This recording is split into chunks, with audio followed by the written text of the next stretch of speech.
This is how every roundabout should look like in every subdivision in the country. Check out this beautiful, amazing water feature in Charleston, South Carolina.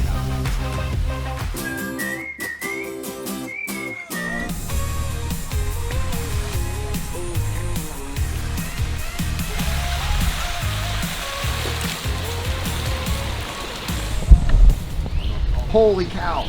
Go grab them. I thought you were gonna grab one. You would think that I would grab one. I thought the guy that loves turtles was gonna say, I'm gonna go grab a turtle. Look, he wants to eat.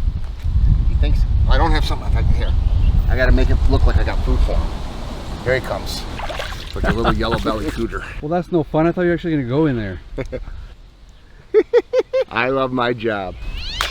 Turtle whisperer over here. I'm the pond guy, Greg. I'm Trina Newton. I'm the HOA president. Trina, you're the HOA president, and you hired this young man to do a project for you. We most certainly did. Let's check it out. All right.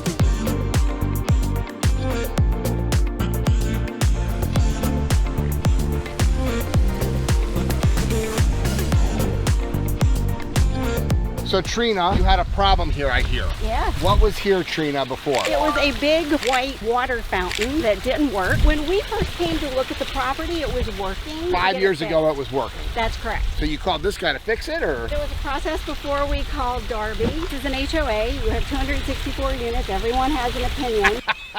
And you're the president, you have to hear all those opinions. Yes, that is correct. Our property manager at the time, we told him it was his task to go out and find us some vendors for this. And I got a phone call, and Matthew said, Trina, you've got to come over and meet Darby. So I went over, met Darby, and said, you've got to come to the next board meeting and do a presentation. And so he came, he did a presentation to members of the community, and every one of the board members said, this is our guy. But the problem was you had a $60,000 budget and a $100,000 idea. Pretty much. This is our property. We want to keep the value. Well, it's the first thing you see when you come in here. First thing you see. So were people a little bit opposed because it was a high dollar figure, higher than they had budgeted? So how do they overcome that, and how do they feel about it now? I had to negotiate with the other board members and get them to come to consensus, and I had to call Darby and negotiate with Darby. We came to an agreement, and what you see before you is that agreement, which we have fallen in love with. So the end result was worth the effort. Absolutely. I would do it again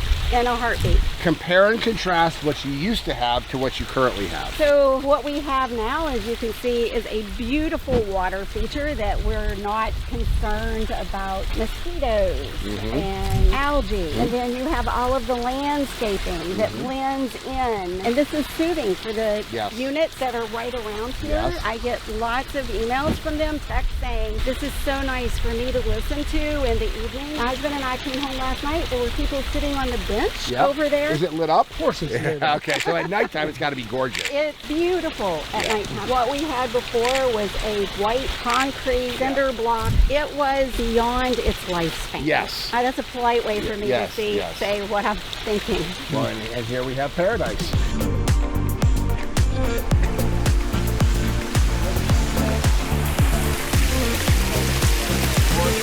We are here at the retreat at Riverland here on James Island in Charleston. This is a brand new fountainscape that was just designed 3 weeks ago. We were called in about 3 years ago originally, and in the middle of this island was a 15 by 15 raised structure that pretty much just held water and had a few spitters that were not working at the time. They had asked me what my thoughts were and how to fix it. My thoughts were let's rip it out and put something really awesome in here. So a total of 20 inches of concrete was excavated out of this middle island. We did replace that same exact footprint with a 15 by 15 large aqua block footprint. I believe it ended up being 66 blocks-ish. But what we are tasked to do is to give a 360 design, right? So this is a roundabout. So we wanted to be able to hit this every single direction from not just the water features itself, but the landscaping, the rock work. We had tasked to do some uplighting on the trees. So we had gotten this whole entire island, middle island, the egress and degress to this property, the only way in and the only way out is coming around this circle every single day. We pulled out all the stops here. We were way over their budget. We were allowed to go a little above and beyond with our design. We've got some really cool pieces of driftwood that are sourced right here from Folly Beach. All of my driftwood is repurposed. We call it drifting. We go drifting every week when we have a rain day or such, and we try to find some really cool specimen driftwood pieces that we try to incorporate into all of our work. This mountainscape here we ended up designing for about $96,000. It is one of my favorites. This is just the daytime visuals, but the nighttime is absolutely spot on, lit up, romantically lit up in every different direction. We got these little unique spills coming out of this piece of bowl here. Obviously the rest of the bowl that we have at the front entry part is really cool. We got really intricate with our design. This is one of my favorite pieces right here. How detailed this bowl ended up looking like it's growing right out of this rock, which is absolutely spot on. Awesome. The center bowl we did plumb up 3 ways, so we've got 3 different spills coming up out of there. We are running 2 pumps on this system. We've got a 5 to 9 and a 2 to 4, and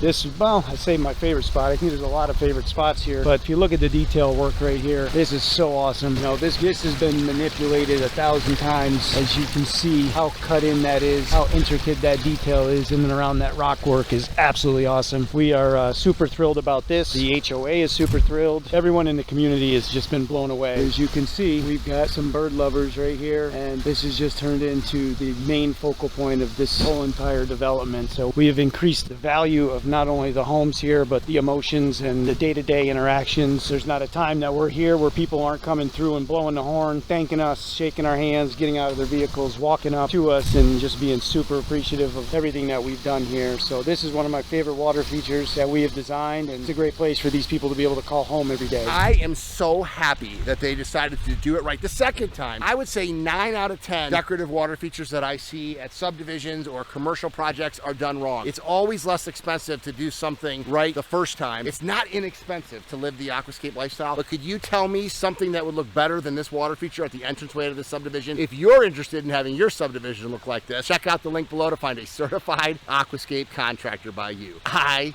love my job.